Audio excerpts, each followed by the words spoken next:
Notre Père. C'est comme cela que commence la prière que Jésus laisse à ses disciples dans l'Évangile. Et c'est aussi en ce nom-là, celui de Dieu comme Père, que se font nombre de salutations et de bénédictions chrétiennes. Pourtant, il faut l'avouer, la figure du Père n'a pas la cote et certains se demandent si pour être juste, il ne faudrait pas conjuguer au féminin, dire par exemple notre mère, ou trouver quelque chose de plus neutre, comme employer par exemple le pronom Yel. Pour approfondir ce que nous apprend cette figure paternelle de Dieu, je vous invite à une visite guidée d'une parabole racontée par Jésus dans l'Évangile de Luc au chapitre 15. Vous la connaissez peut-être, elle est célèbre.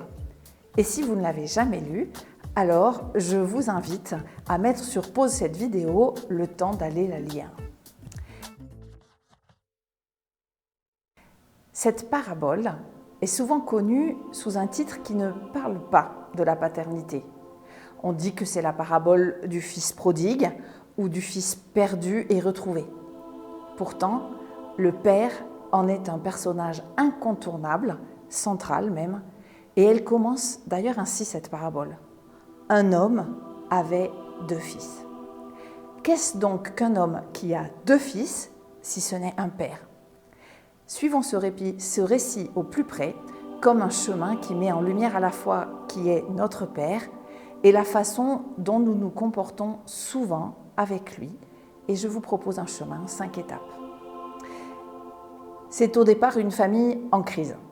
Cette histoire commence avec une remise en cause familiale.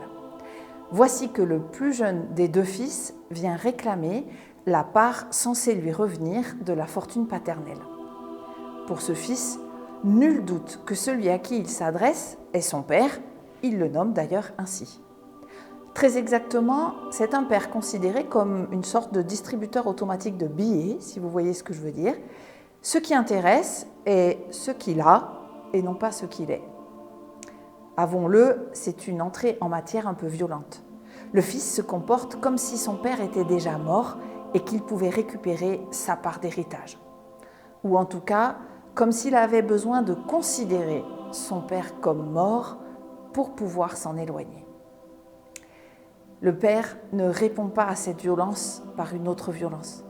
Au contraire, il se coupe littéralement en 2 pour donner à ce fils qui le lui demande ce qui lui permet de vivre. Il ne demande rien en échange, il ne fait pas de commentaires acerbes, il ne demande pas de remboursement. Il donne, illustrant dès le début de l'histoire ce qu'il redira à la fin. Tout ce qui est à lui appartient à ses fils. Ce qui le fait vivre est déjà entre leurs mains. Le fils cadet ne met alors pas très longtemps à réaliser le cadeau que son père lui a fait et qu'il peut vraiment, mais vraiment en disposer comme il veut. C'est la seconde étape de cet itinéraire. Le père lui a donné les moyens de vivre par lui-même, comme il l'entend, librement, et il en profite. La suite de l'histoire montre qu'il n'a pas tout compris de la valeur de ce cadeau qu'il dilapide. Comme il l'a reçu gratuitement, c'est comme si pour lui cela n'avait pas de valeur, et il gaspille allègrement.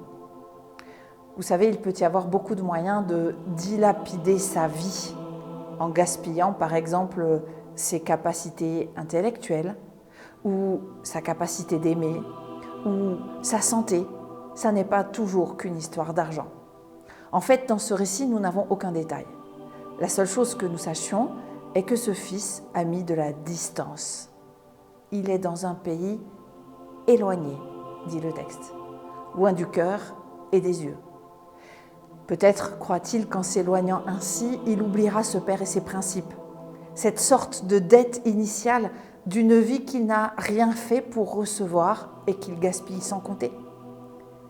Il sait sans doute au fond de lui qu'il trahit ce père qui lui a tout donné, ce père qui le laisse pourtant partir. Parce que parfois c'est la seule façon dont on peut encore aimer que de laisser l'autre partir.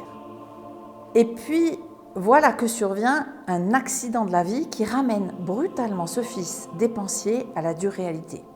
3e étape.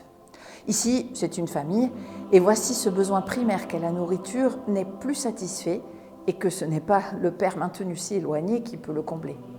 Cela aurait pu être aussi une maladie ou un accident ou une pandémie, si vous voyez ce que je veux dire. Bref, la faute à pas de chance qui amorce la dégringolade. D'abord, faire l'expérience du manque, ne plus avoir le nécessaire qui permet de vivre.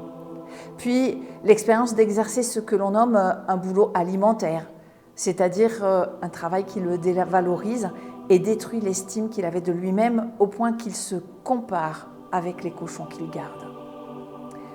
Et puis il finit par s'effacer au point de ne plus compter pour personne. Les animaux sont nourris et même pas lui. Le voici donc qui tombe bien bas, tout en bas et même en dessous de l'échelle sociale. Et il expérimente la solitude et la fragilité radicale de sa condition. Et là, il commence à réfléchir. Littéralement, il rentre en lui-même, dit le texte. C'est-à-dire qu'il arrête de vivre en fonction du regard des autres et ose regarder sa vie en face. Et là, dans le lieu de sa vérité, qui trouve-t-il ? Son père. Comme si malgré tous ses efforts pour mettre de la distance, il n'avait pas réussi à s'en débarrasser. Son père, qui devient le point de repère à partir duquel il essaie de penser une suite possible pour son existence. Au tribunal de sa conscience, le jugement est sévère et l'enfant se croit indigne d'être encore considéré comme un fils par son père. Le voilà qui se prend à rêver de la condition de salarié qui mérite simplement son salaire. Il était aimé comme fils et le voilà qui n'ose même pas espérer être subordonné. Mais au moins, il comprend que ce n'est pas parce que lui s'est éloigné que son père l'a abandonné et qu'il est toujours là, ce père, et toujours à même de lui fournir de quoi vivre. Bref, de lui donner la vie, les moyens de vivre, comme il l'a toujours fait. Ce souvenir du père suscite en lui le sursaut nécessaire. Il comprend son erreur, il regrette, il est même prêt à reconnaître cette erreur. Et le voilà qui décide de rebrousser chemin et de rentrer. Mais dans quel état est-il ? Avec la honte collée à sa peau, au moins aussi fortement que l'odeur des cochons qu'il a gardés, ayant perdu à ses propres yeux même la dignité de fils qu'il avait. Pendant ce temps, son père attend, 4e étape du récit. Sans savoir si son fils reviendra un jour ou s'il restera éloigné, le père attend. Le lien qui l'unit à son fils est plus fort que l'absence et la distance.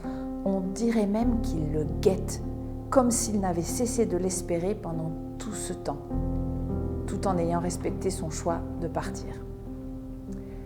À peine le fils a-t-il amorcé son mouvement de retour que déjà le père court à sa rencontre et l'embrasse, pris aux entrailles, dit le texte. Pas de temps d'observation, pas de maintien à distance, pas de compte à rendre, pas de leçon de morale. Simplement cet élan intérieur qui a l'évidence de ce qui n'a cessé d'habiter le Père.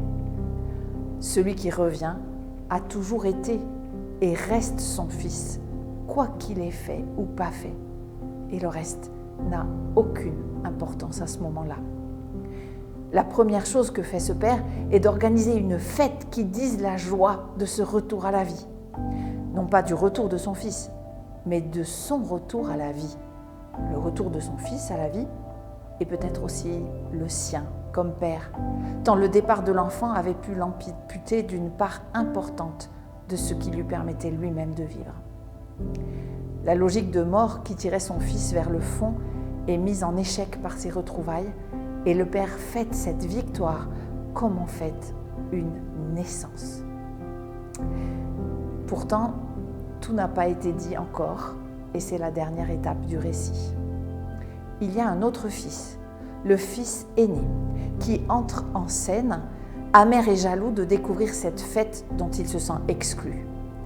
Bien que sur place, lui aussi est loin, si loin de ce père qu'il côtoie sans le comprendre. Il lui reproche de ne pas lui avoir donné ce qu'il avait déjà et qu'il n'avait d'ailleurs même pas demandé. Au fond, aucun des deux fils n'a vraiment compris ce que le père a mis à leur disposition en leur donnant tout simplement la vie. Le premier n'en profite pas et le second la dilapide. Dans les deux cas, il passe à côté de cette vie offerte. Le premier fils pense qu'il n'a pas le droit de partir et le second qu'il doit tuer son père pour avoir le droit de s'en aller. Dans les deux cas, ils n'usent pas de la liberté qui est pourtant la leur. Le premier fils pense qu'il n'est pas assez récompensé pour son travail et le second se prend pour un ouvrier.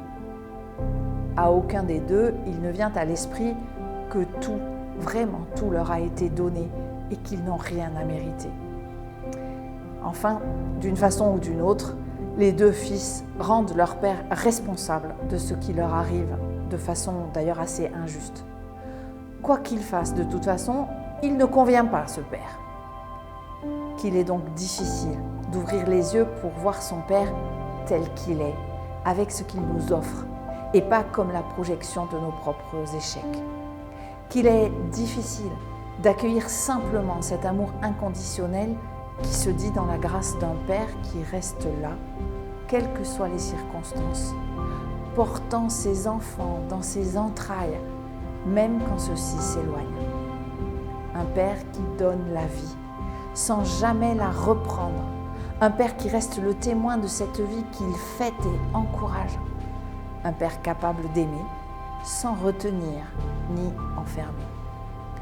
La repentance, au sens de retour sur soi en vérité, comme la vie, le fils cadet, cette repentance et l'amour libérateur sont ici affaires de vie ou de mort.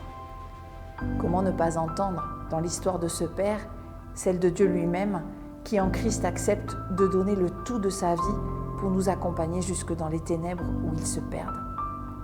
Comment ne pas faire le lien entre la joie de la fête et celle de la résurrection, vie en plénitude, offerte dès maintenant à ceux et celles qui acceptent de se recevoir comme des enfants de Dieu ?